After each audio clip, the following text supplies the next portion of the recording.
This episode is brought to you in part by Audible.com. With more than 150,000 titles to choose from, there is something for you and for everyone.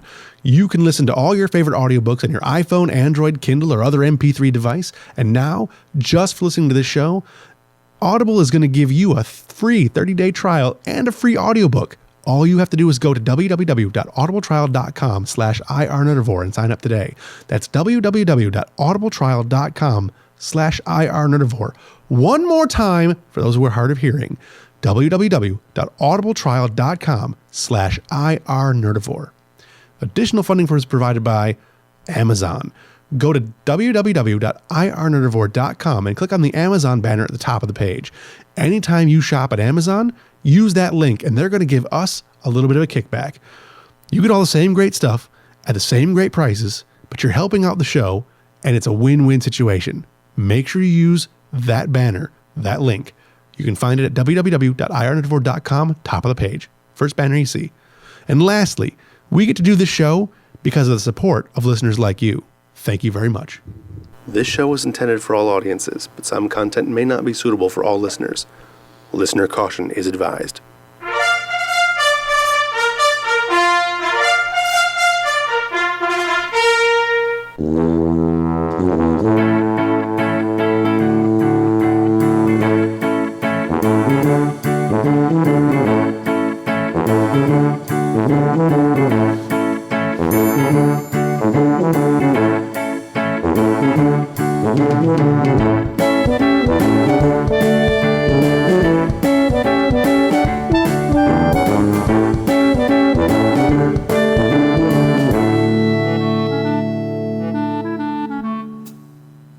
Hello and welcome to The Quest. I'm your host, Dr. RPG Jeff Harvey.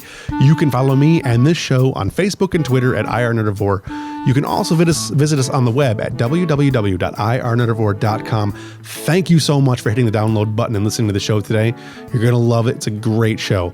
If you like the show or any of the shows we do, you can subscribe to them in iTunes. All you got to do is search for IRNerdivore and you'll find a couple of options there. You can follow The Quest, you can follow the IRNerdivore podcast, or you can follow the brand new Dark Match podcast that comes out once every couple of weeks. Or you can even follow all of the shows at once by going to the IRNerdivore network and following that. We'd also appreciate if you guys could give us a great rating there on iTunes. It'll help us out a lot. It helps us find more sponsors and it helps us get our higher rankings there on iTunes, which is something we really want to do. We want to get the word out to as many people as possible about this show and how much fun we have doing it and how much fun we hope you guys have listening to it. Anyway, with all that said, this is going to be a really, really good show. I've got a very special guest for you today. So let's go ahead and get right down to it. Let's not dilly-dally as it were. Today I've got a great guest for you all. I am joined today by Liz Theis, which we know we're not going to pronounce properly now, the Community Development Manager over at Lone Wolf Development. And she's here to talk a little bit today about the great new tool for all GMs out there called RealmWorks. Now, I don't know a whole lot about RealmWorks, but I think that with Liz's help, we can learn a lot about it today and see if it's something that everybody can use. What I've looked at, it looks fantastic, and I'm really looking forward to getting my hands on it probably in a week or two. But nobody really wants to hear me talk for an hour and a half about this thing when I have an amazingly talented person on the show to be able to talk about it for you. So with Liz is here to help get us started. So first of all, Liz, welcome to the show, and how are you today? Thanks for having me. I'm doing great. It's nice and sunny and warm. Sorry to anyone who's not in a warm place right now, but I'm out in California, so it's a beautiful day outside. I'm having a great day. Yeah, I think it's 34 degrees here right now, and it snowed this morning, and we're supposed to have 64 tomorrow, so I love Michigan. Okay, so I have like the whole Midwest mad at me right now. Yeah, pretty much. Michigan is just one of those things. Fortunately, I live in the south part of Michigan, so we only get about half the snow everybody else gets, so... I grew up in the Chicagoland area, so I enjoy being out California right now. Yeah, I need to make a trip out that way. There we go. So, I don't know. I've got a lot of friends out there, and I've got some friends that just went out there this week, actually, for a wedding. So they're rubbing it in a little bit. So. I'll try not to rub it in too much. All right, so I want to talk about RealmWorks, but before we get into that, we need to get a little groundwork going. And so tell us a little bit about what Lone Wolf Development actually is. Yeah, so Lone Wolf Development is a company that's actually been around for almost 20 years now. It is the brainchild of our owner, Rob Bowes. He is a computer software engineer and developer that is a gamer as well. And he realized he wanted tools to help him and assist him in his hobbies. So his first product was Army Builder, which anyone that has played tabletop war games has probably heard about it. Oh yeah. And it's become really a staple for anyone that plays Warhammer or War Machine or any other big tabletop games. Right. And he's also a tabletop RPG player as well. So from there, he oversaw the development and release of Hero Lab, which is a character management tool that I'm sure many RPG players have either heard about or actually used at the table. Yeah, Hero Lab was my introduction to Lone Wolf personally. I've been using Hero Lab for many years. Yeah. And now our next product in our line of tools for tabletop games is RealmWorks, and this one is specifically for GMs to not only help them build and develop their worlds, their campaigns, but also to bring the story to the players at the table. Right. Yeah, it looks pretty interesting. And I know Hero Lab is something that I've taken a look at a few times. I think it's a pretty fascinating tool, and it's very helpful. And I think RealmWorks, everything I've seen, looks pretty good that way too. So explain exactly a little bit about what RealmWorks is and what inspired RealmWorks. So RealmWorks is a campaign management tool for role-playing games, and anyone who is familiar with Hero Lab knows that Hero Lab is built for some specific game systems. What's wonderful about RealmWorks is that it's game system neutral, so you can use it for some of the big popular games out there. And you could also use it for maybe your own homebrew game system that you're trying out. So it doesn't matter what game you're playing, RealmWorks will support it. What makes it unique, and I think what inspired Rob in the beginning to have this vision, is there's all of these problems that any GM has faced while running a story or building a world. So for instance, I know that when I was growing up and I played a game with my family, we would play once a year. And it's hard to remember what happened when you play a game in a long-running campaign and then the next time you don't meet until maybe 10 to 12 months later. So it's hard to keep track of what the players know in the world and what the characters know. And RealmWorks helps solve those issues. Another thing that GMs can run into is you have a long-term story and there's questions from a few sessions ago and you don't remember where you made those notes. RealmWorks helps. Yeah, I tend to run really complicated stories, so it's definitely, having a place you can keep those notes would be extremely handy. Exactly, and it's not just a central repository for all of those notes, but you can connect those notes to your content, and I can explain that a little bit more in detail later. Yep. Another issue that GMs can run into is sharing your ideas and your worlds with other people. If you have a really, really awesome town that you've built and your friend who's also a GM is like, I want to weave your town into my campaign. I mean, you could end up basically giving him a flash drive or a stack of papers and say, good luck. Right. And RealmWorks is going to, in the future, help facilitate that sharing in a much simpler and more streamlined way. So basically, Rob and the rest of the RealmWorks team, which is also made up of GMs, sat down and said, what is difficult for us when we run games. Let's try to find a way to fix it. And that's the point of view that the development team was taking into the creation of RealmWorks. Right, which segues me into the next question, which is what were the challenges, like research, literary things, the psychological aspects, and the sheer logistics of bringing RealmWorks to life? So I think it's been funny hearing all of the feedback from individuals that have bought RealmWorks recently. RealmWorks came out at the end of March, so it hasn't been out there that long. And so many of our users, they're saying, oh my goodness, RealmWorks is such a vast tool. And it's true. Building a campaign world is no simple task. You can do something very small. Maybe you're just doing a one-off game with your friends, and RealmWorks supports that. But it also supports huge intertwined worlds and stories. And to support that is no easy task when you're trying to build a piece of software. And I think what makes RealmWorks so unique is that it's a tool that really hasn't been built before to the scale that RealmWorks has been built. There are wikis and wiki applications out there, but RealmWorks is much more than a wiki application. So Rob and the rest of the development team didn't really have something to build off of or base RealmWorks off of. Right, no models to model after. Exactly, because there really hasn't been anything like it. Right. So I think that was probably one of the biggest challenge. They really had to sort of look at their vision and say, all right, how are we going to tackle this? Because there was nothing to really model it off of. Right. How long did it take to develop this the program?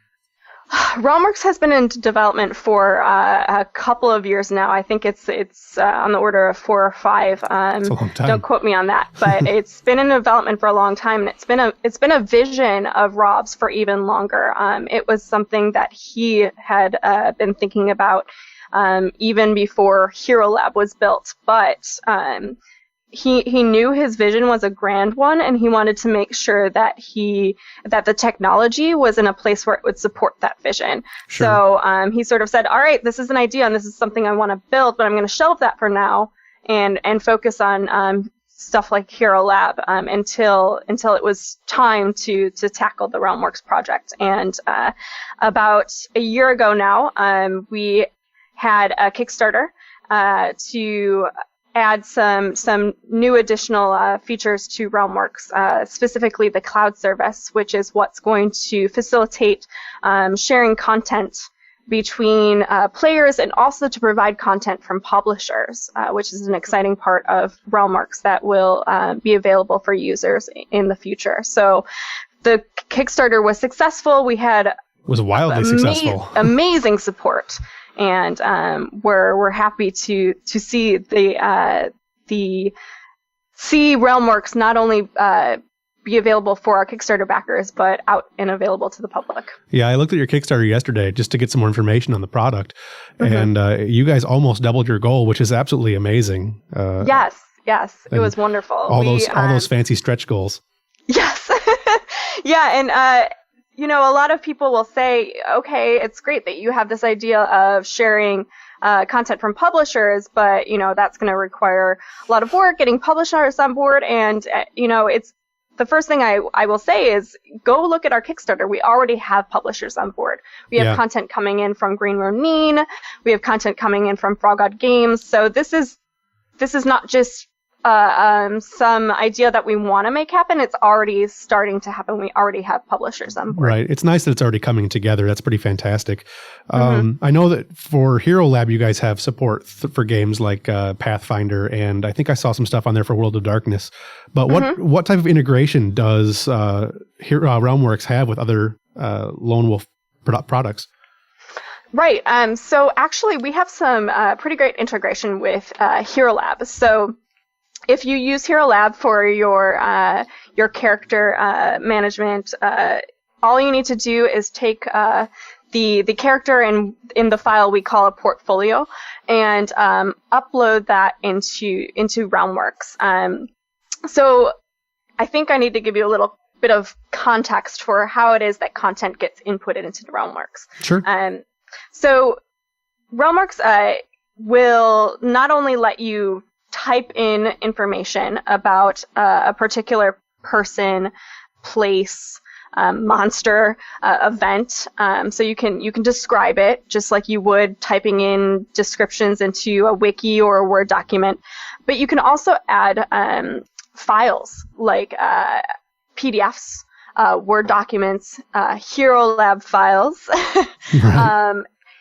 images, sounds, videos. So say for instance you have a let's see. Say, for instance, you have a dragon that your PCs are going to be fighting, Right. and you want to have a menacing dragon roar for them to hear when they enter the dragon's cave. You can add the sound clip of the dragon roar to your dragon, and so that way when you're in the middle of the game, you can easily play it. To help bring them into the story and feel like they're maybe in that cave where that dragon is housed. What sort of support does it have as far as image files, video files, and audio files? Does it just do MP3 and MP4, that kind of stuff, or does it have a wide range? So I believe that so long as you have the program to play it or show it, you can add it. Okay. So if you have an a piece of software on your computer that will play an MP3, add an MP3. Right. So it's more like an embedding. What was that? It's more like embedding the stuff then. So as long as the computer that's viewing it can see it, you can access it. Correct. Yeah, that's pretty cool. Now, image files, if you want to be able to share them with your players via what we call the player view window, it's going to have to be some sort of image file like PNG, JPEG. So you do need it to be a standard image file. You can't add a Photoshop file or something Right. like that. Because basically, it would work kind of like a web page then. Sort of, right. So the player view window is one of my favorite tools as a GM. I'm a very visual person. Sure. So when I ran a 13th Age game recently for my family, I had a large flat screen TV set up for them on a table next to the table we were playing at. And what I did is I set it up as an external monitor to my laptop, and I put the player view window up onto that TV. Now, the player view window is what I use to show information that the players have learned. So let's go back to the dragon that I talked about earlier. So the players in my game, let's say that they know that there's this tower, and this isn't the 13th Age game. I don't want people to think I'm giving spoilers away or anything like that. It's just a hypothetical scenario. Sure. Let's just say that the players know that there's this tower out in the middle of the field somewhere, and they have to go there to learn something about an evil wizard. So I have in my story that there's this tower. It's in the middle of the field, and there's an evil wizard that's supposed to be there. So those are pieces of information that the players know. So in RealmWorks, I can actually take each line of information and say the players know this, and you do this by clicking on an orb next to the piece of information. And if you haven't seen pictures of RealmWorks, you should really look at screenshots so you have a better idea of what I'm talking about. I'm going to put a link in the show notes for sure, and I will actually have I've seen some of your photos there, some of the ones you guys have, and I'll share some of those as well. Now, do the orbs come in different colors, or are they just, I saw that they come in green for sure, and that was what the players knew, right? Yes. So the green orb means that the players know that piece of information. When it's gray, that means that they do not know that piece of information. Okay. And only information that have been revealed to the players can be shown on the player view window. Right. You can also reveal images. And you could also reveal video clips. So any type of information you can add into RealmWorks, you can reveal that to the players. So you could, if you have a picture of the dragon, once the players meet the dragon, you can reveal the image and show the dragon on that player view window, in my case, which would be on that large screen TV. Right. So it's a great way to make the players sort of visualize the story rather than just hearing it. And instead of, flipping between pages of a book or, holding up a printout that you might have prepared earlier, it's all in one place. So you don't have to worry about shuffling through papers. Constantly turning your laptop around to be like, this is what I'm showing you.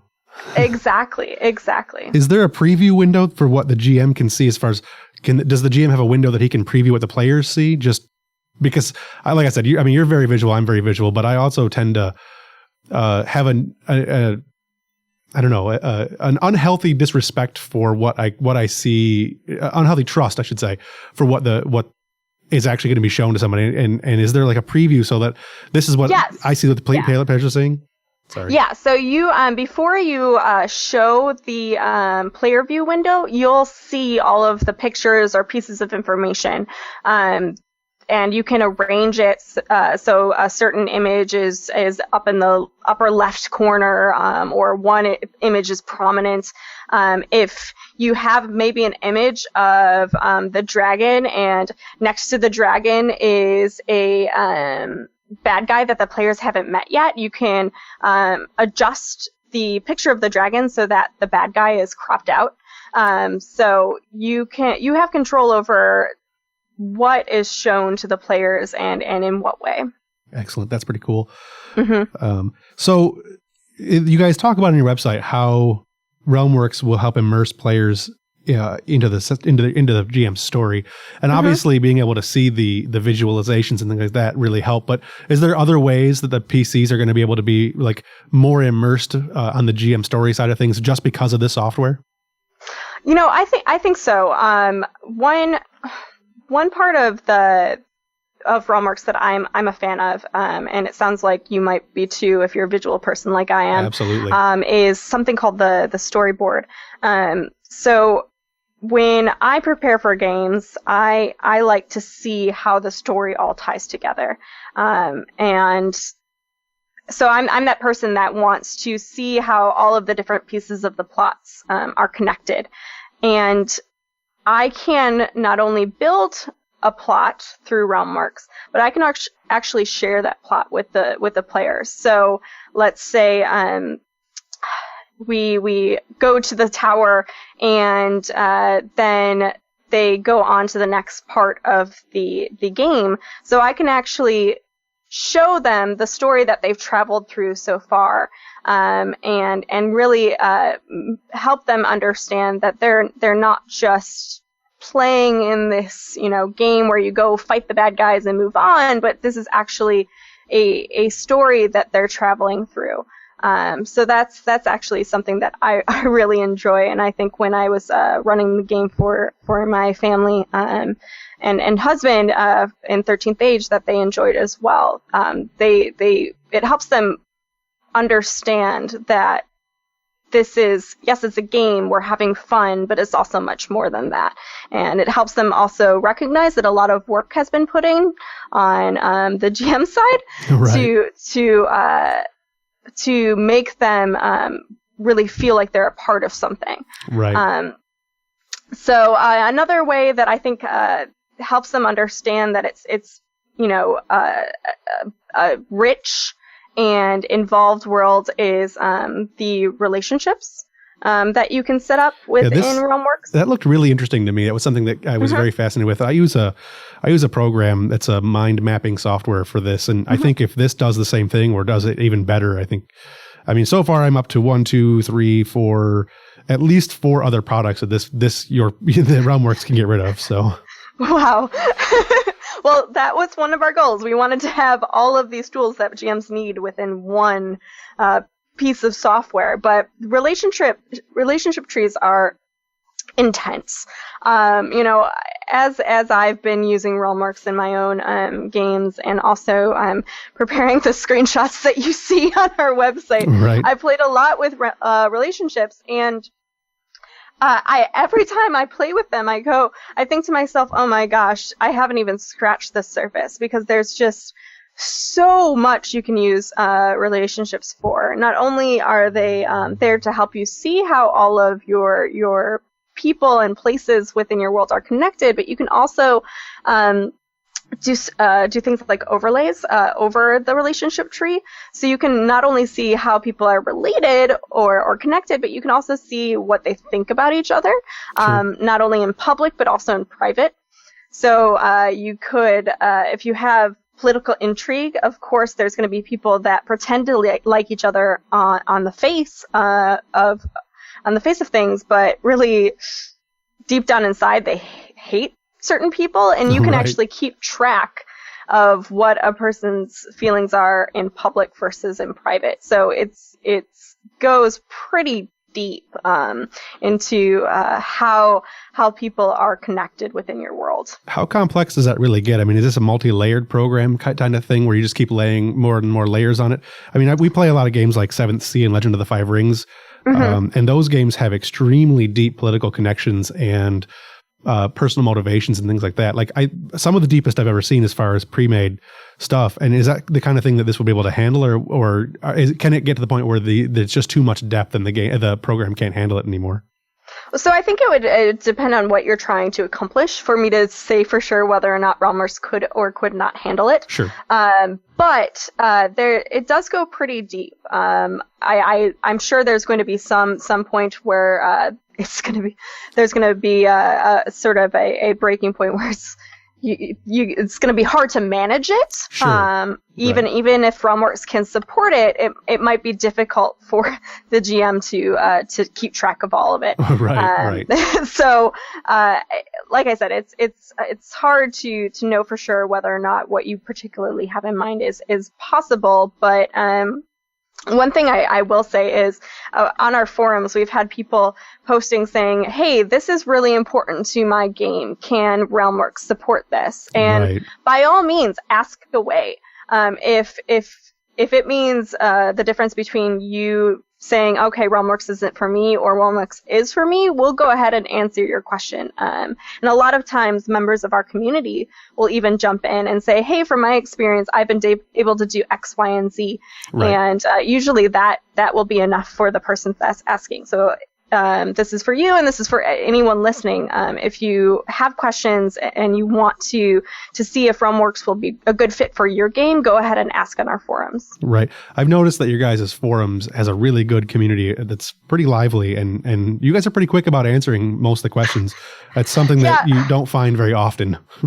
We try to answer, but honestly, I'll maybe see a forum post in the middle of maybe writing an email to someone else, and I'll think, Right. okay, I'll answer when I'm done with my email. And then I go back and someone's already jumped in and Right. said exactly what I was going to say. So Yep. sometimes I just go, okay, excellent. It's nice to have that kind of community, especially because it makes me as a potential, as a GM, but someone who's thinking about using the software, it gives me the idea that if there's a question I have or a concern or a problem I'm having, it's going to be addressed by somebody who's going to be smarter than me. So Yeah, it's we're very, very thankful for our community. And I think it was an asset on our end to have such supportive Kickstarter backers. yes. Because these are individuals that have, some of them have been using RealmWorks for a long time now. And so they not only can, speak to RealmWorks and its benefits as it relates to their campaign and their games, but they can also, help maybe, some of the new, users to understand how RealmWorks works at the table or in world building, and give tips and tricks. So we're very thankful to not only our Kickstarter backers, but the growing RealmWorks community. Right. Okay, explain real quick on how exactly RealmWorks is going to help me as a GM streamline my session prep. Yeah, so I think this is a big important point for many GMs because preparing for a game can take a lot of time. I know that my GM for my Pathfinder game will say, if it's going to be a 4-hour game, expect at least twice as much time preparing for the game, which is a lot of time. It can be to devote to a game. So it was important to us to try to find ways to cut down the prep time so you can spend more time playing the game if you want to, or maybe more time with your family, or more time doing some of the other things you're passionate about. Families are overrated when it comes to RPGs. Oh, goodness. I guess I'm lucky in that my husband also plays RPGs. So yeah, you can play with the family. I am also that fortunate. My girlfriend at this time is quite heavily into gaming and actually just got into LARPing. So, oh, fun! That is not something that I've gotten into, but it looks really fun. It can be. So, anyways, we were talking about how it's going to help with the prep. Yeah, for sure. So I think one thing that is difficult when you're preparing for your game session is really just finding information that's going to be necessary for your upcoming game. So I think we talked before about having maybe piles of papers or a bunch of Word documents or even a wiki. It can be difficult to locate a piece of information, and it can add a bunch of time. So we have a full text search within RealmWorks. That's nice. What was that? That's a very nice feature. Yes. And you can also, so maybe what's happening in the next session is based off of information that players learned previously and you don't remember when exactly they learned it or what exactly they learned. You can actually see every piece of information that you've revealed to players. So I think I mentioned that when when your players learn something, you mark it as revealed, the green orb. So RealmWorks actually keeps track not only that it was revealed, but also the date and time that it was revealed. Oh, that's nice. Yeah, so you can say, I think they learned this, but I'm not sure. You can go back into your game log and see, okay, they learned that the dragon is located in the tower during the last game session. Okay, they for sure learned it. I don't have to worry about whether or not they learned that or not for the game session. So it's really helpful to know what exactly the players are aware of.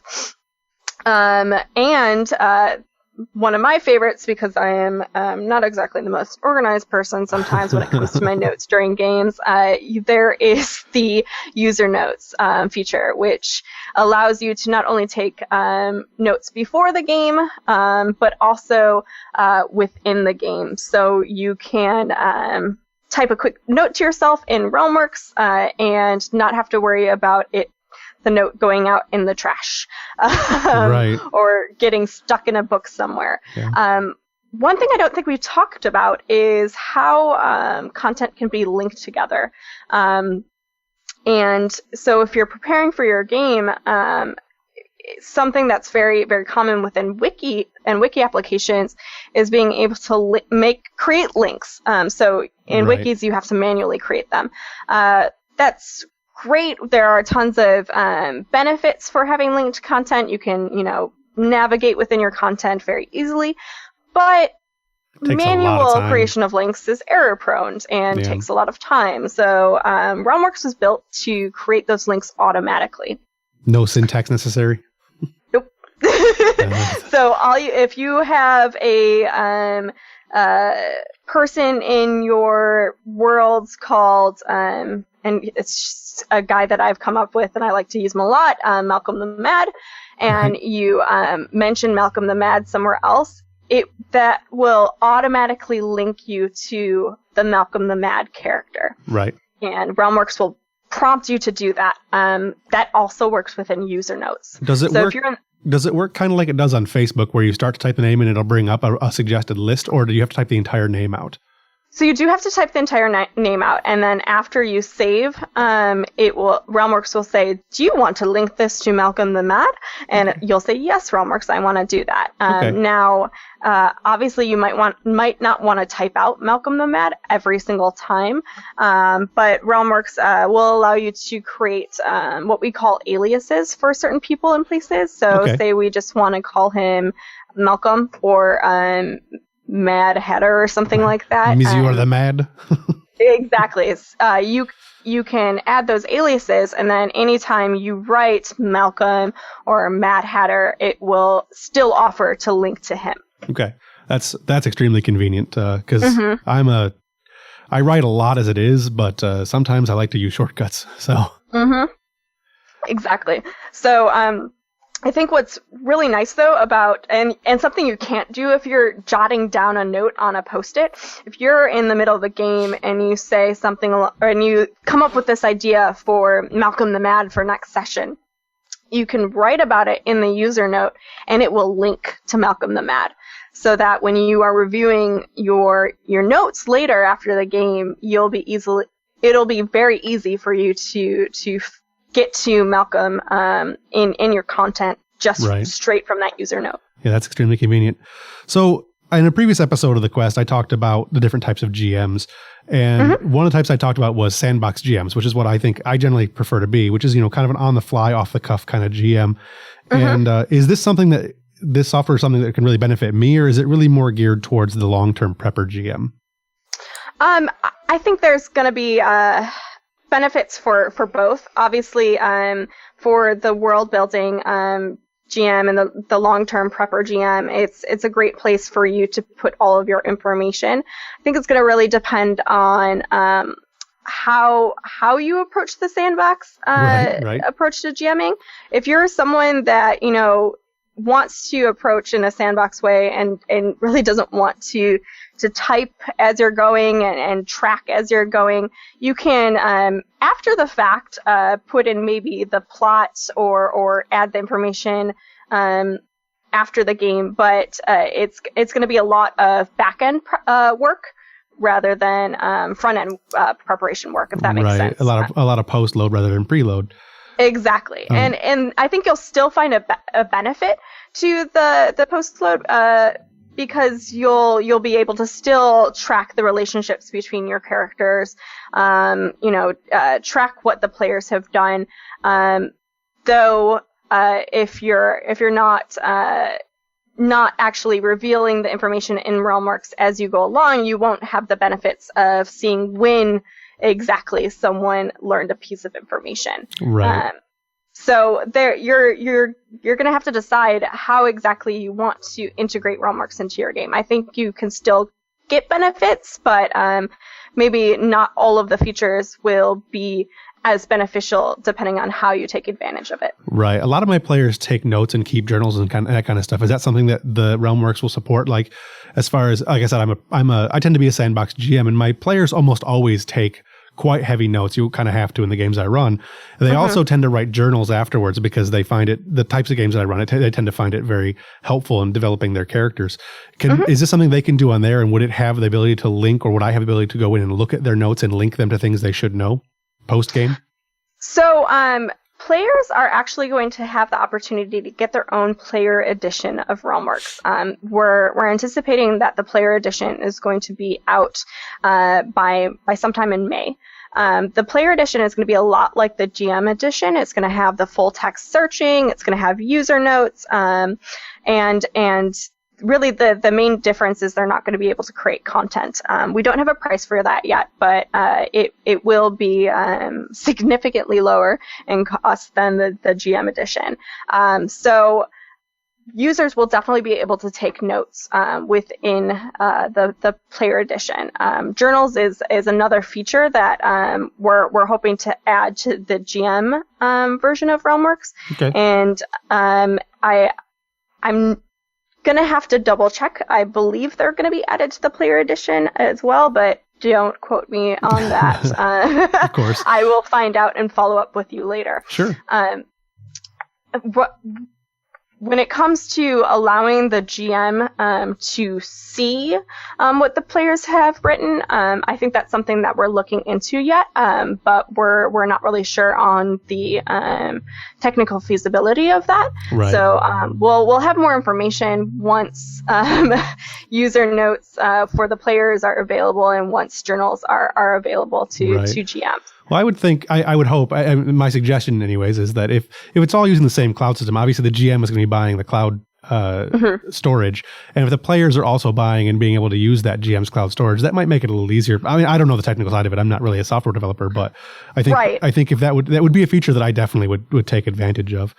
Right. I think one of some people have voiced concerns about players sometimes have ideas that they want to keep hidden from the GM, so they can be a little bit strategic. Right. So I think that was some of the concerns that some users had about just having the GM ability to just go in and look at notes. So I think we're going to have to be a little bit strategic about how we would implement something like that, which is why we need to take some time to just sort of sit back and see what our goals are, what the community is asking for, and see how best to meet those needs. Give them a little orb so they can show the GM view. Exactly. So how does this, does the software seem to support any kind of voice recognition, or would that be something that like Dragon would obviously work independently, but is there any kind of voice recognition planned for the software? I think that's probably a little bit too far along, but yeah, that's that would be something we would take a look at once a good deal of other features are added. Right. I'm not saying it's not something we would ever support, in the history of RealmWorks, but it's a pretty big step. So yeah, it's definitely something that we would take a look at probably a good deal of time from now. Though if I want to make it clear, though, if that's something that gets requested by a lot of people, we do take time and say, okay, what is the community asking for? How can we make that possible? Maybe it's not something that we were planning to do immediately, but the community is clamoring for it. So let's see how we can support that. So maybe it's not something we are planning to do immediately, but if we start to hear a need for voice recognition or other features, we'll take that in consideration and try to figure out how to make that happen. Right. I've never really gotten too into voice recognition, but I know it's a question that some of my gamers that I play with are really, really bad at typing. It takes them days and days to write 2 sentences. So it's, they're big talkers, but they can't type. So it's one of those things that it could be interesting, but Yeah. What type of games do you think would benefit the most from RealmWorks? Not necessarily system, because you've always said it's a system neutral thing, but types of games benefit the most. And maybe it isn't one, but like I said, I play a lot of games like Legend of the Five Rings, 7th Sea. I do a lot of sci-fi, like the new Star Wars games that have come out. Oh, I love the new Star Wars game. That's a good one. Let's see. I think from my own personal experience, and this is just me, I've found that RealmWorks is phenomenal when it comes to games that have a lot of history, a lot of backstory, a lot of intrigue between different people or places, because it's stories like that becomes so complicated when you're trying to keep it all in documents or even a wiki. Or just trying to remember it all. Because there's just so much information. It's so easy to lose track of something or spend a good deal of time trying to find a bit of information and stalling the game because of it. So for me, as I build those types of stories or input stories from different publishers, those are the ones where as I'm putting in the information, I'm going, oh, thank goodness I have RealmWorks.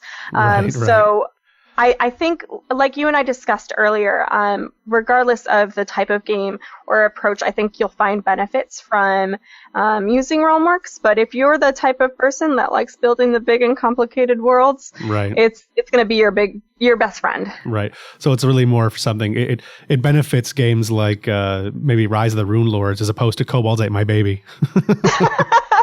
Well, I can't say I played the latter, but that's a fantastic game. I will take your word for it.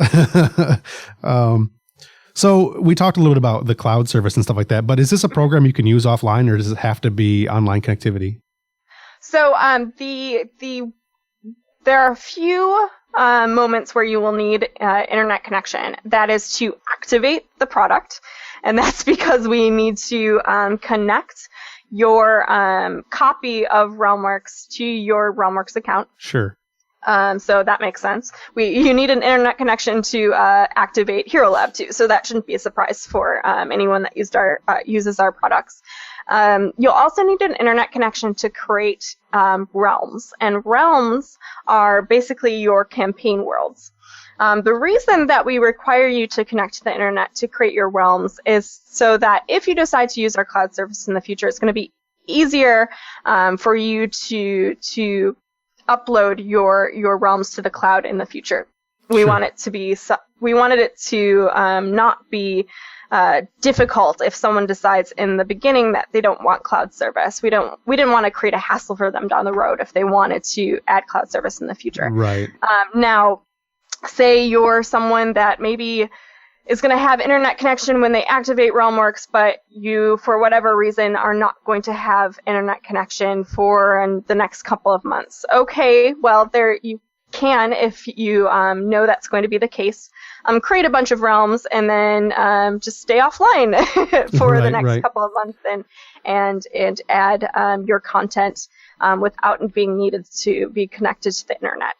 So that's going to be great for people that, are going to convention maybe, and get inspiration and maybe think that they will be wanting to start a new campaign world or story at a convention. They can create a couple of realms before leaving for the convention, avoid having to pay for unstable internet, and go on their merry way. So.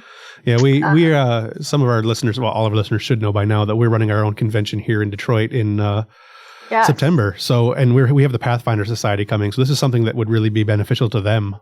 Yes. So. Yeah, and so you don't need the internet when you're running a game. If you're planning on using the player view window that I talked about. So you can just stay offline, have access to your content, and you're good to go. The player edition that I talked about earlier, that's going to be available in May. For your players to see the information that you've revealed, they will need access to the internet. So if they want to view it on their computers, they'll need to connect because you're sharing that information via the cloud. But if you're at a convention and you want to share the story as you're going through it, like I said, you can share on the player view window, which can be done on your laptop or an external monitor. Right. So RealmWorks doesn't have any kind of mobile support for, like, say, the iPad or the iPhone, that kind of stuff. Is that something you guys are thinking about doing? That is a great segue. So right now, RealmWorks is available as a desktop client for PC. We do hope to move RealmWorks to the web. The reason we decided to go towards the web versus a native app is that the web is going to work on any device. Sure. So whether that's your computer or your tablet or some other internet-connected device. Right. The brilliance of HTML5. Right. So it's going to be down the road from now. It's not going to be something coming in 2 months or anything like that. Right. The first major step towards the web is going to be our web-based player view. Which is different from the player edition. The player edition, like I said, is going to be basically like the GM version of RealmWorks. The web-based player view is going to actually be a web page that your players can go to and see the information that you've revealed to them. So that actually segues into my next question very nicely. Oh, wonderful. So you guys are talking about doing the player view with its web pages. Is that something that is hosted on Lone Wolf sites, or is that something like that will export in HTML or something like that, and I can load it to my own server, or maybe integrate with my WordPress type sites or anything like that, or like I said, does it have to be done through Lone Wolf? I'm going to be honest with you. I do not know the answer to that question. Okay. That is something I will need to talk to our web developer about and see if I can get an answer on that. Sure. And I will follow up with you on that. Let me Sure. write myself a note. Okay. Half the point of these interviews, right, is to give you guys ideas on what to do next, right? Exactly. Okay, perfect. I will ask about that. Sorry, I don't have an answer. No, that's fine. It was a question I came up with this morning at about 4:00 in the morning after watching another one of your interviews. So, Fair enough. How much does RealmWorks cost? RealmWorks is $49.99. And what we're really excited about is that if you purchase RealmWorks right now, you will get 6 months of the cloud service free. Now, here's another nice little perk. We know that one of the big benefits of the cloud service is being able to share your information with players. And right now we don't support that. So I think I mentioned a couple of times that the player edition comes out in May. Right. That is when the cloud service, your 6 months of cloud service starts. We're not going to start the cloud service clock until you're able to really actually benefit from the cloud service. Right. So technically, if it releases in May, it'll be, and you purchase it now, it'll be 7 months of Nice. cloud service. So it's a really exciting offer for people that want to not only try out RealmWorks but also take advantage of the cloud service and give it a whirl as well. Right. So if I have the cloud service, do I need? I mean, I assume that if I'm using this on my desktop or my laptop and so on and so forth, I wouldn't need 2 copies. I would just be able to sign in with my account, and the cloud would sync it. Or what if I don't have the cloud service? Can I still do that, or would I have to have cloud service to be able to use multiple computers? That's a great question. So you do not need the cloud service to use RealmWorks on multiple computers. You don't. You also don't need to have multiple. You don't need to purchase RealmWorks twice to use it on 2 computers. Right. You just purchase RealmWorks once. Basically, you're buying the RealmWorks account, and then you can download RealmWorks from our website or from the activation email on both computers. The cloud service is probably the easiest way to transfer your information from one computer to another, but you can also just back up your information and then restore it on the second computer. Similar to how you have to, save a Word document and then transfer it over to another computer if you want to open it there. Right. So it's possible to transfer or work on multiple computers without the cloud, but it's definitely easier with it. Right, right. And then, of course, even if you were using maybe a third-party cloud system, that still wouldn't integrate with the player view. So the cloud system is obviously going to be the way to go once the player view comes out. Right, exactly. The RealmWorks cloud service is definitely much more than just a cloud storage, because, like you said, it's really going to be facilitating that player interaction in new ways through the player edition and the web-based player view. And then, of course, it's going to be what delivers the content through the content market once that comes online down the road. And the content market is what's going to allow you to purchase material from publishers and also share your created content if you want to with other GMs. Right. Yeah, I thought that was important to make that distinction because I know a lot of people who try to get around things like that. But it also segues us nicely into the content market section. So explain exactly what the content market is. Yeah, so the content market, like I mentioned, is not yet available. That's going to be coming later in 2014. There's 2 ways you can take advantage of, well, there's probably more than 2, but I'm going to focus on 2 ways you can take advantage of the content market. So if you're someone like my dad that prefers to run published adventures from different publishers, you will be able to purchase adventures as well as maybe campaign settings, rule books, and other supplements from major publishers in the RPG industry. So I mentioned that we have content from Green Ronin. We have the Pirate's Guide to Freeport and the Freeport Companion from them. We also have Razor Coast already from Frog God Games. That's going to be available through the content market, as well as a bunch of other exciting supplements. We are in talks with other publishers to make their content available through RealmWorks, and as we secure different licenses, we'll be announcing those.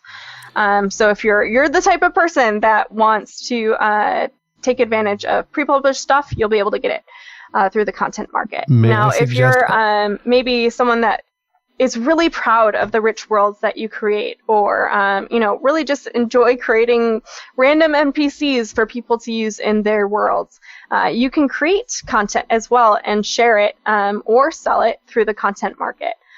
So say I am preparing for a game and I realize, oh darn, I think the players mentioned that they wanted to go to a tavern at the start of the game tomorrow, and I just don't have the time or the energy to create a tavern with some innkeeper that they're going to go talk to. You can go onto the content market, see if someone else has created a tavern, and just grab it down. You might be able to get it for free. You might have to pay $1, and you can implement it into your game.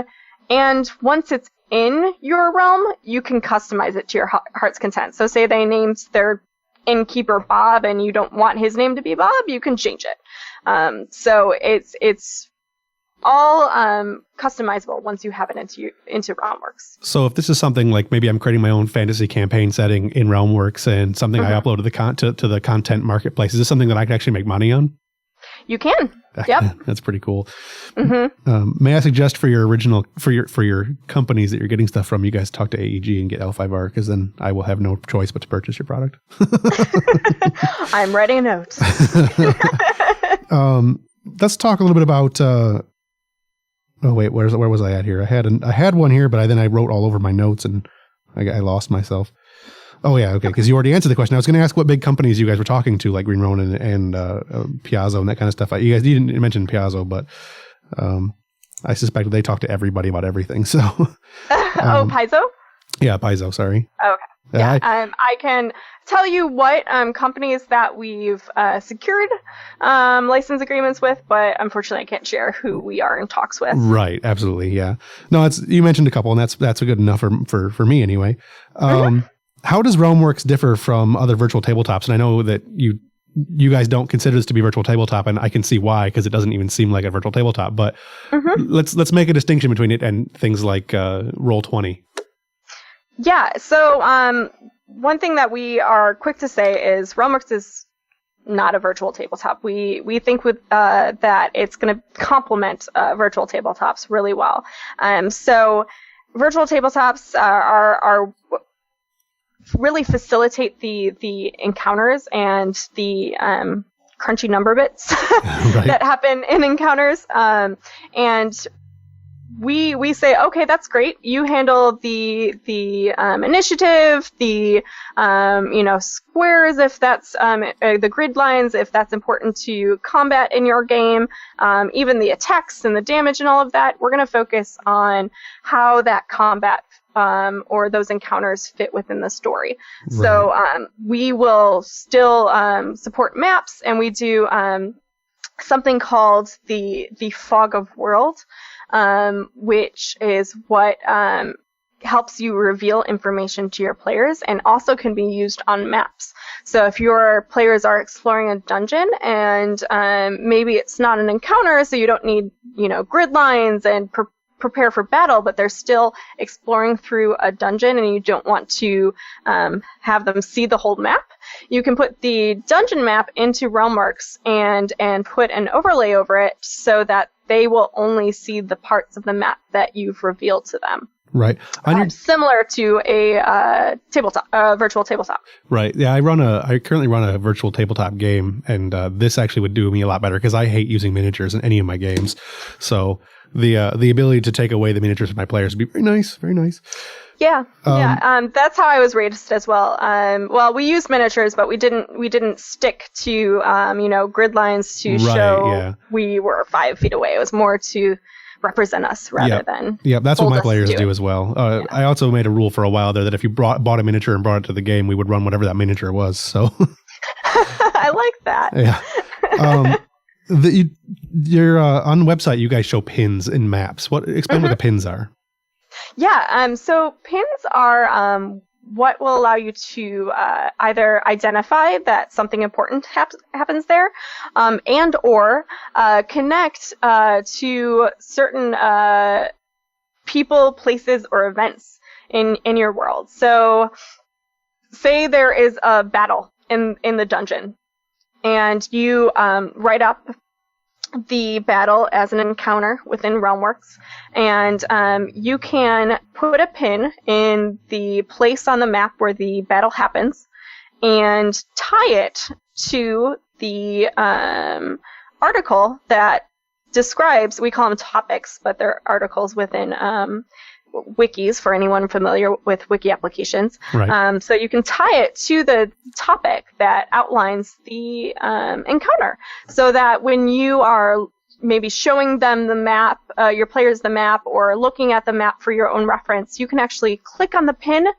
and go to that topic. So it actually acts as not only a reference for you, but also as a means of navigation to your information. Right, kind of an interactive map wiki.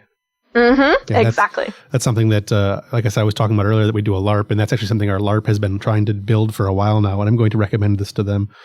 There you go. And since I'm the president of the company, I think they're going to do it. So, nice. Yeah, right. Yep.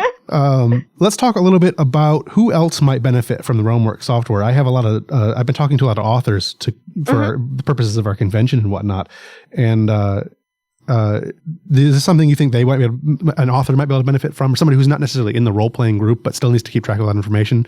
Someone like Jim Butcher or so on and so forth? Yeah, we've had a lot of authors and writers reach out to us and say, I can see a potential benefit in using RealmWorks. I can say that really, from my knowledge, none of our team is a writer and using it for our purposes in that way. But we'd love to hear feedback from members of the community that are, and see how it works for them. I think, goodness, I was talking to someone recently about how I think George R.R. Martin would love our relationship. Right, exactly. Yeah, I didn't want to use the name because you guys already did that one. But oh, right. But fair enough. And then, I think I'm reading the Codex of Alara right now. Sure. And I that series by Jim Butcher, actually. And I keep thinking about how I can see the different stories that he's telling, which are taking places in different parts of his world, how RealmWorks could really help keep that story all tied together, because there's a lot of not only different places, but different characters that are driving forces in the story. And it would be probably a nice way to keep track of all of those and see how they interact, when they actually meet and then go their own separate ways, keeping track of all of those connections. Yeah, I was thinking about getting a hold of the software and mapping out some of the books that I've read to see if I can follow the storylines and the relationships, things like Wheel of Time, or I'm a Dresden Files fan, so. Oh, I love the Dresden Files. That's actually why I started reading Codex of Alara. Yeah, I read him. I wasn't a fan, but he's a good writer, and I'll keep reading him. So. Exactly. Let's see, what else do I have here? Oh, who else? I think I asked that question twice. Look at that, I got it on there twice. But on top of that and everything else, who else do you think you might have a good benefit from this? I mean, I think LARPs could benefit from this dramatically, and I think that authors could probably do it too. Can you think of anybody else that might benefit from this software, or have I pretty much covered it? Goodness, I'm sure there's other people that could benefit from this that I'm just not thinking about. Another Well, I think anyone that has a need to keep track of a story. So rather that's an author, or a GM, or maybe even someone who's trying to keep track of a complicated screenplay that you're writing, or a movie story. I mean, it's not something that will create a screenplay, but it can help you keep track of a story. Right. And that's what we're really trying to focus on. That yes, role-playing games are games, but when it comes down to it, you're telling a story, and you're not only just telling the stories to the players, you're telling the story with the players. So right. That I think is something that we're trying to focus on and sort of facilitate at the table. Right. Yeah. One of the things that I talk about a lot on the show, and something that is very important to me when it comes to role playing, is the collaboration between the GM and the players. Exactly. And I think this software actually looks like it could be quite helpful. I'm not sure exactly how much collaboration it has. It looks like it's a lot GM heavy, but I think once the player notes and stuff like that get introduced, what you're talking about in May, I think that'll make a big step towards it. And I think that's I think it'll actually accomplish most of what the things that I really am looking for when it comes to it. So talk real quick about the short-term future of RealmWorks. I obviously said that the player stuff is coming out in May, but what else do you guys have on the short-term list? Yeah, so we actually have a page on our website that I encourage people to look at. It's called The Future of RealmWorks. And we talk about all of the items that are sort of an immediate priorities for us, and also long-term priorities for us. Now, I'm going to say this with the caveat. Of course, we are building, a piece of software, and there are always, things that might come up, or our priorities might change. So this is just our plan right now. Right. It can easily change. Right. I mentioned that the player edition is on the horizon, and that's definitely coming. Also, important for us is the journals, which I mentioned earlier. Right. We also have had a lot of requests from our users in our community for map symbols and tokens. Yes, that'd be so nice. Being able to represent things like traps and secret doors, etc., etc. So we are going to be looking into adding those. We also I mentioned before, are focused on getting out the web-based player access. Right. That's going to be our next big step towards moving towards the web. So we're going to be really excited when it comes out. We don't have an estimated release on that, just because we need to focus on getting the player edition out. Right. It's nice to see that there's actually a support for it going forward. A lot of the things people get into, they just seem to kind of stagnate. I've gotten into a few virtual tabletops over the years just because a lot of my friends don't live around here anymore. Mm-hmm. And I think that they kind of stagnate for years and years, and then you'll get one release here or there of new content or something. But being able to see that there's actually activity going on. I know the program just came out, but having that kind of future projection is, I think, really nice. Yeah, I think it's important for people to realize that while we're very, very proud of what RealmWorks is right now, this is not Rob or the company's ultimate vision for what RealmWorks can do. And we recognize that. And we have a lot of plans for RealmWorks in the future, and we're excited to start working on some of those plans and really meet the needs of the GMs that we aren't meeting right now, and hopefully bring it to everyone's tables, gaming tables in the future. Right. Google Hangouts integration. Yes. You mentioned a few times that you do virtual gaming, and I also my Pathfinder game is virtual. Yep. So we've had a bunch of requests for integration with virtual gameplay. Our goal in the beginning was to make it usable at the table. Sure. However, we do know that virtual play is becoming more and more popular, so we are keeping that in mind for the future. Yeah, unfortunately it's one of those things that I think it's almost outpacing table games, and it's unfortunate because I much prefer to have my players in front of me. You get better reactions and such.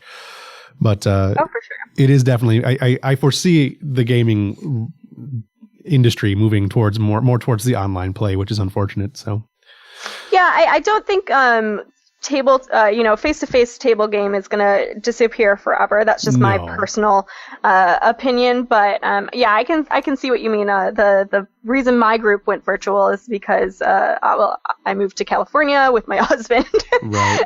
and it's a long commute to Illinois, so yes. we decided yes. to go virtual. Yeah, we've had a lot of friends move for jobs. I have a friend who went and now works for Disney, I think he doesn't work anymore. He worked for Disney for a little while anyway, and some friends who work for Nickelodeon animation studios and that kind of thing. And it's difficult at best to get a game together when your friends are living across country. And yeah, I can relate.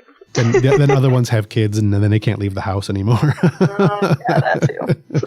So, all right, we've talked a lot about RealmWorks, and we never really established your geek cred, as it were, which is something I like to do for my listeners.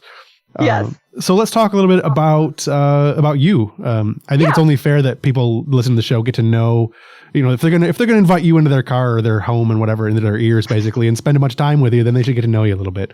So you went to Marquette University in Milwaukee, is that right? Yes. Yes. What'd you study? I was a history major. You can tell I'm using my major all the time now. All right. History is important in role-playing games. Yeah, exactly. I probably got a lot of raised eyebrows and a little bit of, oh yeah, what are you going to do with that when I declared history? But to be honest, I just love it. I am a huge, huge history nerd. Prior to college, I was really into Tudor England history. I went to the Renaissance Fair, the Bristol Renaissance Fair in Kenosha, Wisconsin, every year since I was born. No lie. And in college, I focused most of my studies on Middle Eastern history. So I love history. I try to switch off every other book that I read between fiction and nonfiction, usually with some sort of history bend. Yeah, no, I think I'd probably want to say 3/4 of my book collection are all history books. So I definitely understand that. Oh yeah, my bookshelves that I have, one bookshelf is all nonfiction, and it's actually taller than the fiction bookshelf. Yeah, I have pretty much everything you could ever get from Time Life. So nice. Ooh, jealous. Yeah. Okay. So Milwaukee has a really great convention scene, and we go out there. We go out there every couple of years. We go to AMKey quite a bit. Have you ever been to any conventions? And I know you said you do Ren fairs and stuff, and obviously we have the Michigan Ren Fair here, which I've been working at I worked at for, I think, 14 years. Go Ren fairs. So yeah. So what else do you do as far as that kind of stuff goes? How do you express your nerd in public? Oh my goodness. So actually, the first Gen Con I went to was in Milwaukee. So, and I have visions of playing. I was young, I'll be honest. Of playing in Cardhalla at the Milwaukee Gen Con that I attended, playing or building castles with my friend Emma in Cardhalla. So I'm showing my age a little here. And let's see, what else do I do to show my inner nerd? Let's see. Well, at the Ren Fair, let's be honest here. I actually was a part of the cast for multiple years. I played a pickpocket, so that was fun. Let's see. I go to conventions. I actually grew up gaming, so I know that's not always the most public thing. So I don't know if it really answers your question, but my first game was when I was 5 or 6. My dad was the GM, and I was a unicorn. And then from there, my dad and I got into Magic together. I'm very proud of my 3 Sarah Angels. Nice. Yeah, and he actually is the one that introduced me to Pathfinder. We played D&D 3.5, and then he said, Liz, I want you to check out this really cool game, and he gave me the Pathfinder books along with a bunch of maps that he had drawn as a birthday present, I think, or maybe it was a graduation present, I don't remember. And so I have a bunch of stuff that he's given me. He as a gift for my move out to California, gave me his copy of Chainmail that he got from the Park Ridge Hobby Shop where he lived, which is actually, I think, the first store that Chainmail was sold. Nice. So, that's pretty awesome. I have a little bit of gaming history in my display cabinet here. Yeah, that's one book I do not have as far as original stuff goes. I have a lot of the first edition D&D stuff, but Chainmail is not something I have. Yeah, it's pretty awesome to just leaf through it and see some of the stuff that's in there. They're still called hobbits in that rather than halflings, and it's really fun to look through it and just see what was the foundation of what would become D&D. Right. Yeah, I had to ask the Ren Fair question because when I was tooling around on the internet looking for information to ask you, there was a photo of you in Ren Fair garb, and I'm like, oh, all right. Yep. Yeah. I love the Renaissance Fair, and I went to the one that's out here. It's the Northern California Renaissance Fair. Yeah. Once I moved out here, and I think there's one here in San Jose, so I'm going to be checking that out too. Yeah, I don't know about any in San Jose, but I got to make a trip out to California to go to a couple of those, and I need to make it out to the New York Ren Fair before. I don't know if you ever knew who they were, but there's a performing group called Don Juan and Miguel that were absolutely. Yeah. Go ahead. I've heard of them. Yeah, they're brilliant. They used to be at Michigan for years and years, and I helped them backstage and stuff. And I haven't seen them in probably 10 years, so I need to make it out to New York. I think it's the only show I think that's the only fair they still play at. So. Got it. Yeah, and the Renaissance Pleasure Fair down in LA is one that I want to go to as well. I have a bunch of friends that are in traveling acts, and so I think they're going to be performing down there. So yeah, I should check it out. Got some friends who do that kind of stuff too, although I don't know how many of them do it anymore because I don't keep in touch because they're always on the road. So right, exactly. I basically just know their lives because of Facebook. Let's be honest. Exactly. That's exactly the illusion of contact. Mm-hmm. So what's your favorite RPG setting and why? Oh, goodness. RPG setting. That's a... I don't know if it's my favorite, but one that I'm really excited about recently. I think I mentioned that the most recent game that I ran with my family was 13th Age. Sure. And it's a very unique campaign setting, the one that they've created for 13th Age. And I think that there's been a little bit of pushback because of the importance of icons in their story. Right. But I actually love it. I am, well, being that I've acted before, I'm a huge fan of improv and, sort of finding ways to help the characters drive the story for me. And I think the icon idea in the 13th Age campaign setting or world really game setting is a great way to drive the story and have the characters and the players drive it. So you there's a little bit of game mechanics around the icons, and for those of you who don't know 13th Age, icons are sort of like deities but not, and the characters can actually have relationships with these different icons, and their relationships can actually influence the story. So there's a little bit of game mechanics around it, but really it just comes down to improv and based on what the player's role for a particular game session, tying those relationships into the story. So I actually love it. I think it's very different than what's out there right now. But I think that's kind of exciting. So I'm excited to play more 13th Age, and specifically within the Dragon Empire, which is the world that they've built. Yeah, I haven't actually had a chance to really look at 13th Age yet. It's something that I've seen on the shelves I need to pick up. Mm-hmm. But I had to choose between that and Numenera, and I picked up Numenera first. Fair enough. I actually was deciding between the two and went with 13th Age. So there you go. So it'd probably be my next purchase after I catch up on the L5R books that are out. But I got to keep up on those. I encourage you to check it out. It's different. I'm not going to say it's like this game. It's like this game. It's right. Got bits and pieces similar to different games, but it's definitely unique, and that I applaud the creators for creating something like that. I like it when you get when you can pick up a book and get something you didn't have before. You can pick up an RPG and like, well, this is something I've never seen before, or it's something that's familiar and I can get hooked on it, but it's still something that I haven't told that story 100 times. Exactly. It's very, very important.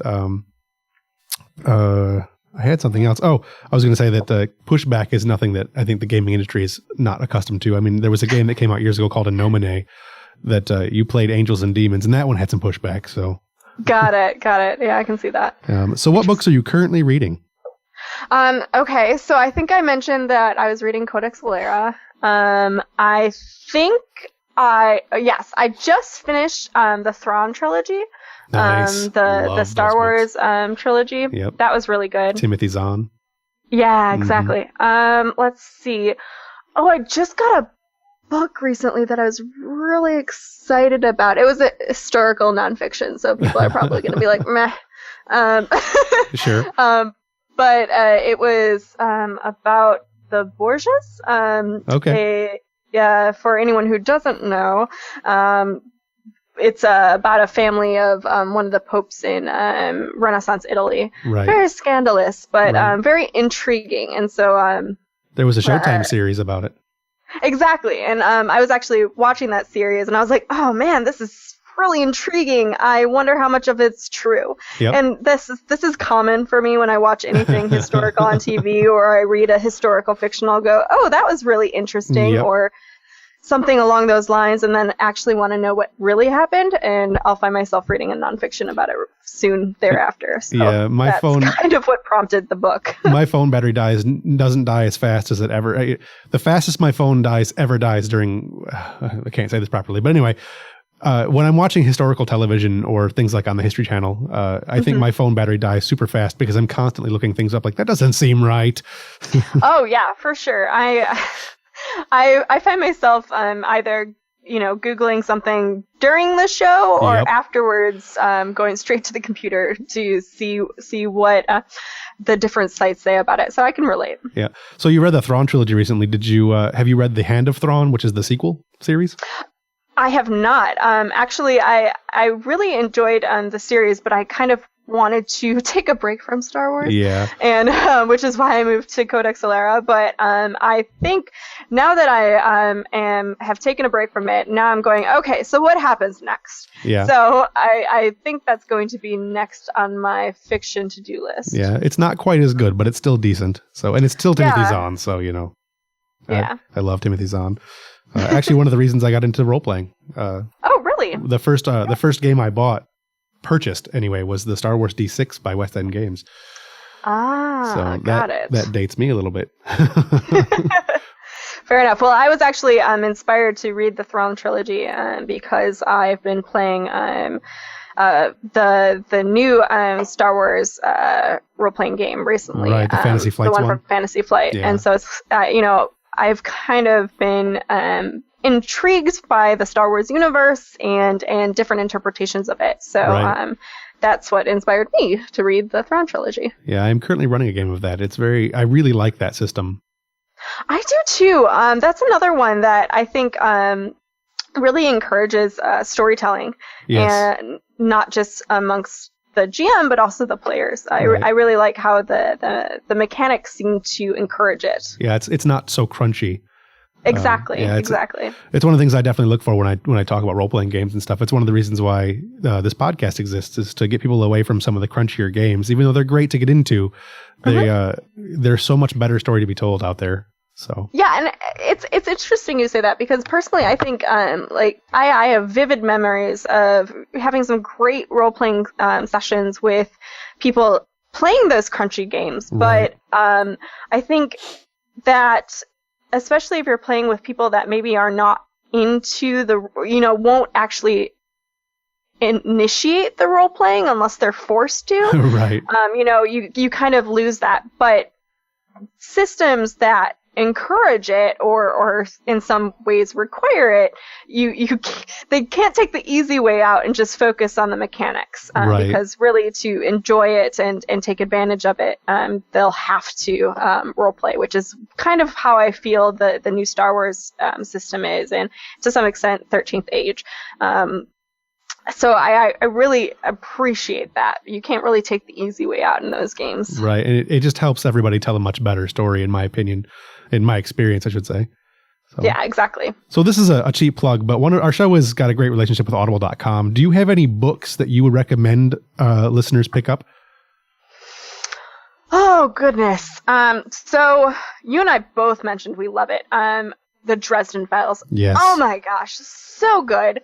And if you're going to Gen Con, Jim Butcher is an announced guest, so I'm going to have to steal away from our booth at some point and try to snag an autograph. Right, and if you're doing Audible books too, it's James Marsden is the voice of Dresden, and he's fantastic. Oh my gosh, are you serious? Yeah, I love him. He's fantastic. Okay, I'm a huge Buffy fan. Yes, he's like he does all but one book. He doesn't do Ghost. I think it's Ghost Story he doesn't do. And there is no one else in the world that will be Harry Dresden to me. Oh my gosh, I think I have to get those now. Yeah, actually, my first Gen Con, James Marsden was a guest, and I went with my dad. One of the reasons was to meet him, and unfortunately, he had a scheduling conflict and didn't go the day I was there. I was so crushed. Devastating. So crushed. Oh my goodness. Yeah. Anyway, so Dresden Files, check them out. They're pretty awesome. Yes. Let's see, other books. Oh goodness. I reread Hitchhiker's Guide to the Galaxy recently. Yes. I forgot how much fun that book is. Yeah, I love that whole there's just nothing bad about the series. Yeah. So if you haven't read it, pick that up. Yes. It's just awesome. Yeah. Let's see. The movies never compare to those. I know. Actually, I think we went on a field trip to see the movie in theater when it came out because I was still in school. Wow, dating myself, or rather showing my age. And I remember thinking, oh my gosh, this is awful. I would have rather just stayed in and read the book some more. Right. So, sorry if you liked the movie. I did not. And let's see. I mean, those I think are the ones that are fresh on my mind from recent reads. Sure. Do you have any suggestions? I have lots of suggestions, but I read a lot, so. Okay.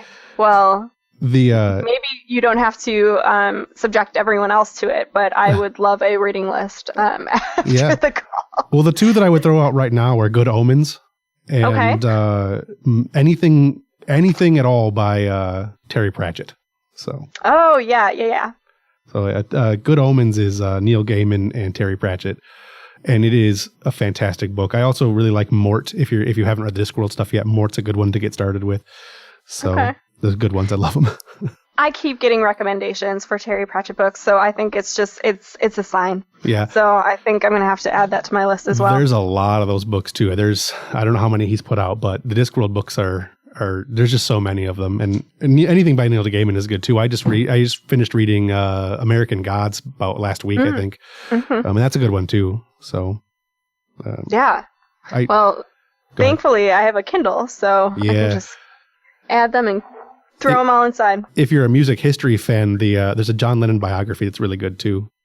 Oh, okay. So I can't remember what it is, but I'll see if I can find it for you, and I'll email it to you because I can't remember. I can't remember what it is right now.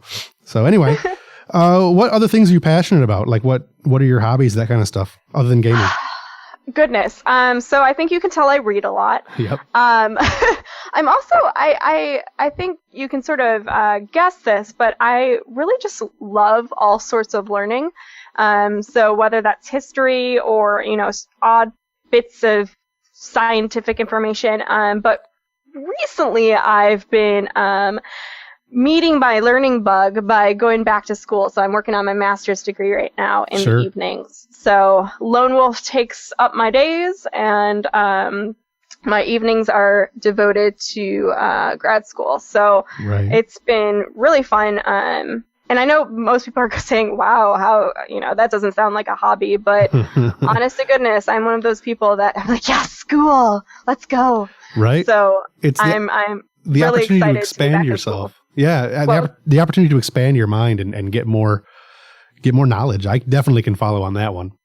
Exactly. Honest to goodness, some of my most vivid memories are working on papers in college that with subjects that I was enjoying. So usually it was a history paper, and me just sitting at a table with my stacks of books, pouring through my primary sources to prepare for the paper. And those are good memories. Let me explain that. But I really missed learning, and I'm excited to be back in the classroom. Yeah, as long as it's something you really enjoy, it's never really a chore. Exactly. I agree. What's the biggest risk you've ever taken? That's a great question. Probably more recently in my life, it's been moving with my now husband out to California for this company called Lone Wolf. Seems to be working out pretty well so far. It's been great. It's been a good risk, one I'm glad that we took, but it was definitely a risk, being that we had lived in the Midwest for all of our life. Right.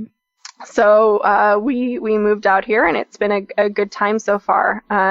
Prior to that, I think the biggest risk that I ever took was I moved out to DC for a summer, and that was a big deal for me. I actually worked for the Department of Defense for a summer, which was a great experience and one I loved. But wow, going from the suburbs of Chicago and living in DC with no one I knew was quite a change. Great experience, but kind of scary. Yeah. What's the biggest mistake you ever made? Ooh, that you can talk about. Okay. Biggest mistake. That's a hard one. Okay, I take back my statement earlier about the biggest risk being the hard one. Biggest mistake.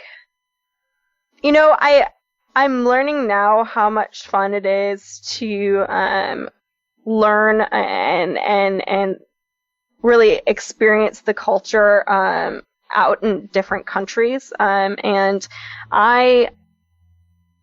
I don't know if it's my biggest mistake. It's just the one that comes to mind. Sure. I never studied abroad when I was in college, and any family member or even a friend's younger sister or brother, if they're in college, I tell them, you study abroad, and you don't miss that opportunity. Right.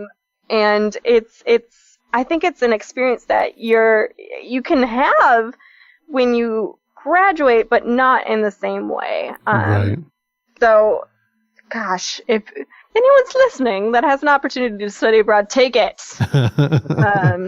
It's an opportunity I wish I hadn't missed out on. Right. Okay, so the next few questions are kind of strange. So okay. We'll get into those. What famous person would you most likely want to see you play you in a film if you ever had that opportunity? Emma Watson. Okay. Okay. She's cute, so that would be flattering. She also seems to be a bit of a bookworm, and I'm not just saying that because she played Hermione, but she went to Brown, for God's sake. Right. So she seems to be someone who also likes to learn. So and I think she would capture a little bit of my sassiness, so that would be good. And I can see her playing at a RPG game. Sure. So there we go. I think it would be ideal. That's a good answer. I like that one. Thanks. Which three people, famous or otherwise, would you most like to invite to a dinner party? I actually stole this question from a podcast called The Dinner Party. It's actually an NPR thing. Okay. Oh, goodness. So Queen Elizabeth I. Okay.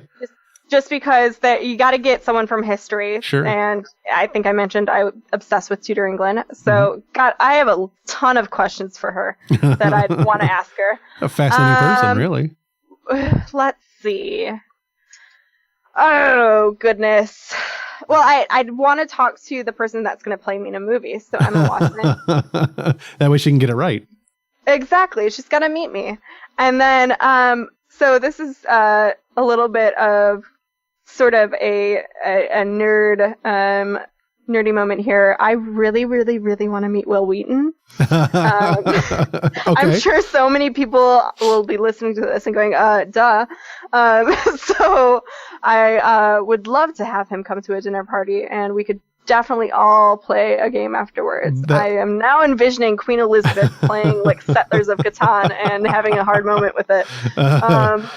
Yeah, trading wool for sheep. For sheep. Yeah, yeah, exactly. Yeah, with Will Wheaton. That'd be fantastic. And tabletop, recording it for tabletop. Of course. Yeah. Okay. So Will Wheaton, call me for the next show. This sounds awesome. Right. Yeah. I could just envision the topics of discussion there. So. Exactly. So what Looney Tunes character would you most like to be? Most like to be? Yeah. Oh man. So I have wonderful memories of watching Animaniacs. So okay, I think I would have to be Dot. Because she is, well, one, she's short and sassy. Right. So that just kind of is me in a nutshell. Some days my husband could attest. Let's see. And she's got a little bit of a mischievous side, so that would be fun. Nice. And she gives Wacko and Yakko a hard time, so it's just constantly. It sounds like an epic, fun time all around. Animaniacs is one of my all-time favorite cartoons. I love that one. Oh yeah, I love it. So I wish I could say we've been talking to one of the voice actors from that show for our convention. So. Oh, that's really cool. I wish I could say more, but I haven't signed anything yet. So. Okay, mum's the word. Soon. So what song best describes you? Oh, goodness. Best describes me. That's a tough one. Various Queen songs come to mind, but not because they described me, but just because they are a big part of my childhood and growing up. My parents both love Queen, and I have vivid memories of dancing around to Under Pressure and Bohemian Rhapsody and We Are the Champions, dancing around the living room with my dad and my mom to various Queen songs. So I would have to say Queen, even though it's not, I'm sorry, it's not really an answer, but it works. It's fine. Queen, you can't argue with an answer of Queen no matter what it is. So it's not a cop-out. It really is. I love Queen. No, Freddie Mercury is fantastic, and I liked I really got into the Highlander soundtrack for a long time. So, yes. And then really Queen is fantastic. So even the new Queen isn't bad. So, what do you think about when you're driving in the car, alone in the car? Well, I'm still, relatively new to the California area. So generally when I'm driving around, I'm going, man, it's so nice to not be driving through cornfields. I'm in love with the California scenery. Other times, I tend to be thinking, about, generally I tend to think, hey, I should call this person I haven't talked to in a while. So many of my friends and families are back out in the Midwest. So usually I'm either enjoying the scenery or calling someone I haven't talked to recently and catching up. Sure. What's your favorite word? I had someone ask me that recently, not podcast related. It was just sort of, we were talking about our favorite words, and I really like the word ethereal. That's a good one. Not only because it's cool and fantasy-esque, but it's a really pretty sounding word. And when you say it, you sort of get an idea of what it means, which I really appreciate. So ethereal, I think, is my favorite word. It's got a very elven feel to it, very Tolkien elven. True, I love it. So what's your least favorite word?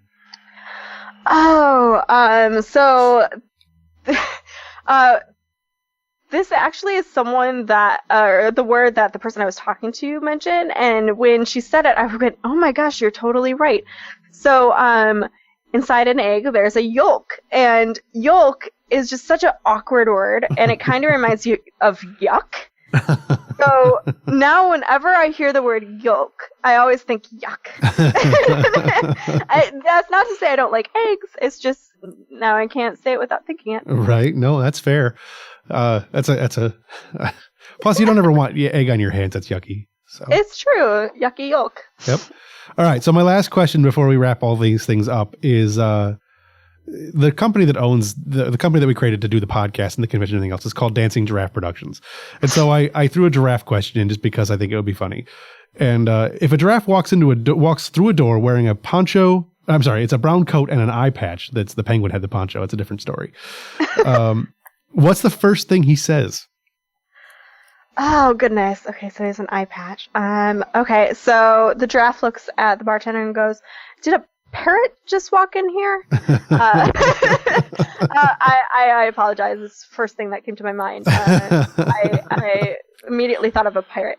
Yeah, it's a question that I like because it helps gauge somebody's quick creativity and where their mind is at the moment. I think it's a good question. So.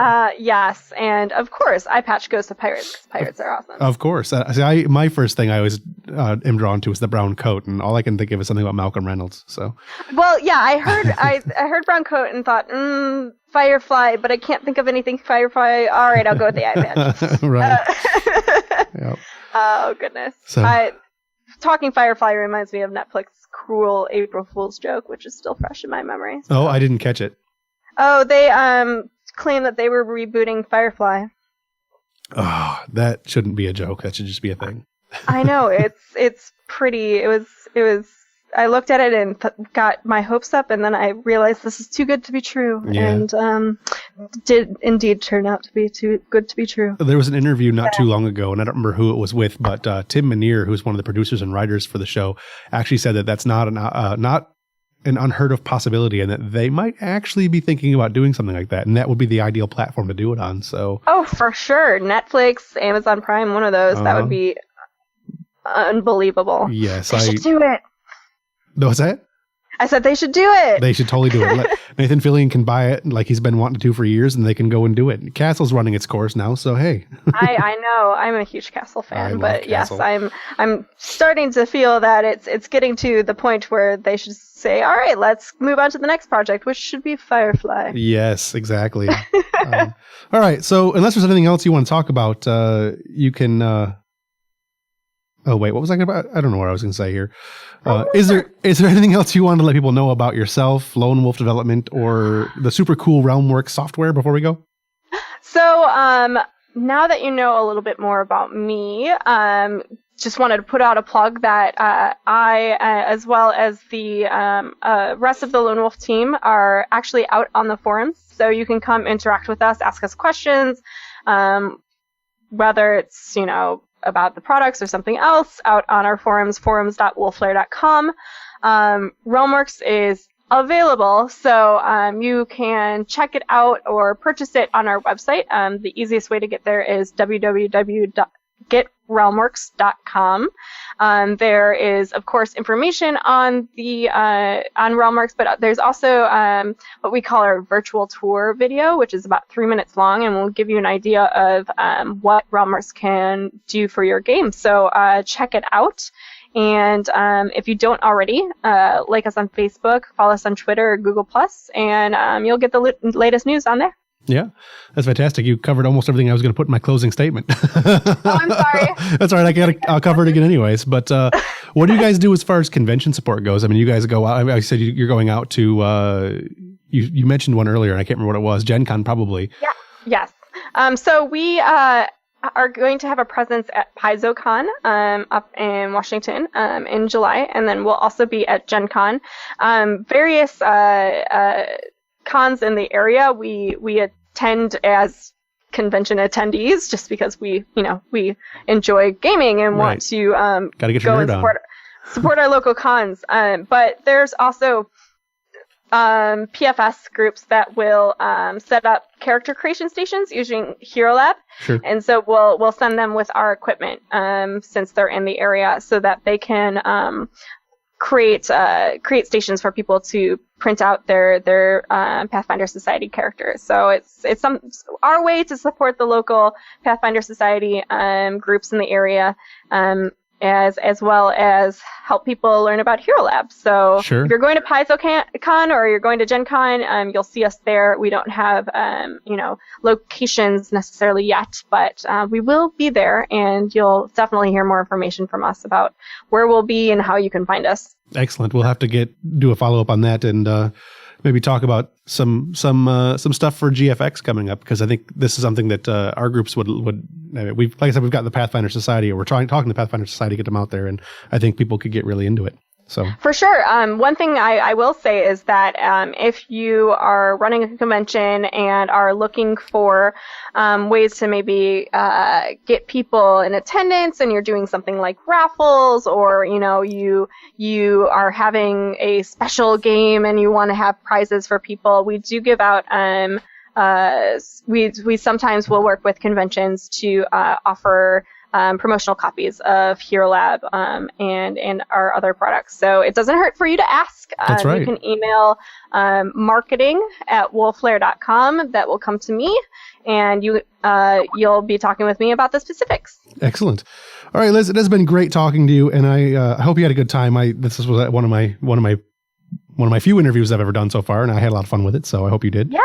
I had a lot of fun. Thank you. So you're welcome back to talk back on the show anytime you want to talk about RealmWorks or any of the other Lone Wolf stuff that you guys want to talk about anytime. Just let us know, and we'll be happy to get you on there. Great. So you guys can find Lone Wolf on Facebook at www.facebook.com/RealmWorks.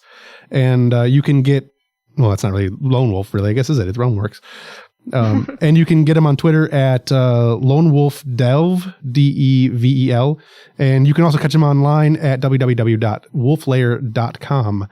So I guess that's about all I got for everybody. So again, thanks for joining us, and hopefully we'll hear from you again sometime in the future. Sounds great. Thank you so much for having me. And on that note, we're going to go ahead and end the show. It's a nice long one for you. This is about a 2-hour show. I may break it into 2 parts in later updates. I don't know. I'll have to think about that. Anyways, as always, I am here to bring you guys the best show possible every week, and I need your feedback in order to do that. You can leave me a voicemail online at www.irnerdivore.com, or you can email your questions, comments, concerns, complaints, yada, yada, yada, to podcast@irnerdivore.com. That's podcast@irnerdivore.com. I read every single email you guys leave me, and I listen to every single voicemail, of which there have not been very many, but hey, whatever. And in an upcoming episode, I'm actually going to address your guys' feedback. So get your thoughts to me as quick as you can so that I can bring them up in the show and get them addressed for you. Also, help us spread the word of Geek and help us spread the word about this show. All you got to do is tell 2 friends and have them tell 2 friends about this show. And go on and so forth on down the road. Keep telling people and 2 people and 2 people and everyone you meet on the street. Make sure people know about The Quest, IR Nerdivore, and the Dark Match podcast if you like that one too. I think that's a really fun show. So anyway, we are now being heard in 5 countries. That's right, 5 countries. The United States, Canada, England, New Zealand, and Japan. So keep up the great work and help spread the word more. Tell everybody you know. Let's make this show an internet phenomenon. Anyway, don't forget to check out Geek Fan Expo on Facebook and Twitter at Geek Fan Expo. Also, don't forget that GFX is going to be at the Doubletree Hotel in Dearborn, Michigan on September 5th, 6th, and 7th, 2014. And the tickets are on sale right now at www.geekfanexpo.com. Use promo code IRNerdivore and get 20% off our already ridiculously low prices. Get them today. Just for listening to the show, you can use that promo code and get the extra 20% off. It's going to be a great show. Makes tickets the absolute best price you can get them. Make sure you tell your friends, tell random folks in the street, climb to tall buildings and shout it to the world, spread the word, and let's make GFX 2014 an absolutely massive success. Also, don't forget that price on those tickets there is going to go back up really soon, and I mean really soon. May 3rd is not as far away as you think. On May 3rd, you can catch us at Penguicon in Southfield, Michigan. We're going to be putting on a room party. There will be adult beverages, and there will be the beautiful and lovely Talented Bubblegum Girls will debut that night. So make sure you guys visit us there. It's going to be a great thing. We are taking pre-reg at that show, so make sure you get down there and get the prices. It's your last chance to do it. So anyway, that should about do it for us here today. And on behalf of myself, my guest Liz Theis, and the Lone Wolf Development Company, and everyone here at the Wandering Podcast Studios, so long and thanks for all the fish.